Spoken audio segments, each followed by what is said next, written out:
Hello my beautiful people, আজকে আবার একটা মিনি ব্লগ নিয়ে চলে এসেছি। তো আজকের ব্লগটি হচ্ছে আমাদের গাছের মেহেন্দি পরবো সেটারই ব্লগ। তো দেখতে পাচ্ছেন আমি, মিষ্টি আর সানি সবাই মিলে কিন্তু মেহেন্দিগুলো এরকম ভাবে পেরে নিয়েছি। আমার দাদার মেয়ে মেহেক সে কিছু বলছে সেটা শুনে নি। কি বলছো?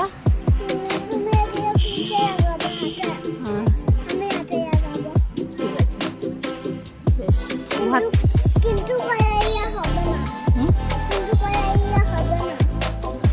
মেহেক মেহেন্দিগুলো দেখে অনেক খুশি এবং আমরাও অনেক খুশি হয়েছি, তাই মা এটা রেডি করে দিচ্ছে আর আমরা রেডি হচ্ছি হাতে লাগানোর জন্য।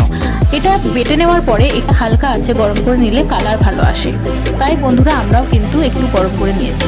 মেহেন্দি হাতে লাগিয়ে 1 ঘন্টার মতো রেখেছিলাম, তারপরেই কিন্তু ধুয়ে ফেলেছি, তাতেই কিন্তু অনেক রং হয়েছে। তো বন্ধুরা এই ছিল ভিডিও, ভালো লাগলে লাইক করবেন, শেয়ার করবেন আর আমার ভিডিওগুলো কেমন লাগছে কমেন্টে জানাবেন। Thank you.